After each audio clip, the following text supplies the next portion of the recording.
कागल तालुक्यातील प्रदीर्घ राजकीय संघर्ष संपून विकासाचं नवं मॉडेल उभारण्यासाठी मंत्री हसन मुश्रीफ, माजी आमदार संजय घाटगे आणि समरजित सिंह घाटगे यांनी ऐतिहासिक युतीची घोषणा केली आहे।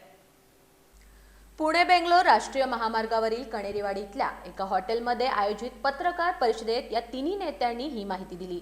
आगामी जिल्हा परिषद आणि पंचायत समितीच्या निवडणुकीत सर्वच्या सर्व 18 जागा निवडून आणून तालुक्याचा चेहरा मोहरा बदलण्याचा विश्वास यावेळी व्यक्त करण्यात आलाय।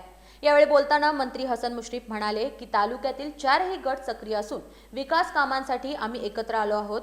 खासदार संजय मंडलिक यांना एकटे पाडण्याचा आमचा कोणताही हेतू नाही। त्यांनी यापूर्वी आमच्या विरोधात निवडणुका लढवल्या असून या निवडणुकीतही त्यांनी आमच्याशी कोणताही संपर्क साधला नाही किंवा सोबत येण्याची इच्छा व्यक्त केली नाही। जर त्यांनी तशी इच्छा व्यक्त केली असती तर त्यांनाही आम्ही नक्कीच सामावून घेतलं असतं। आता आम्ही तिन्ही गट एकत्र आल्यानं तालुक्यातील अपुरी विकास कामं पूर्ण करून गोरगरीब जनतेसाठी कल्याणाच्या योजना प्रभावीपणे राबवू। संजय घाटगे यांनी मुश्रीफ यांच्या कार्याचं कौतुक करताना सांगितलं की सामान्यांच्या कल्याणासाठी मी त्यांच्या पाठीशी उभा राहिलो आहे। तर समरजित सिंह घाटगे यांनी स्पष्ट केलं की कोणाला बाजूला ठेवण्यासाठी आम्ही एकत्र आलो नसून केवळ विकासासाठी ही युती केली आहे। तसंच जिल्हा परिषद निवडणुकीनंतर आपण भाजपमध्ये प्रवेश करणार असल्याचंही त्यांनी यावेळी नमूद केलं।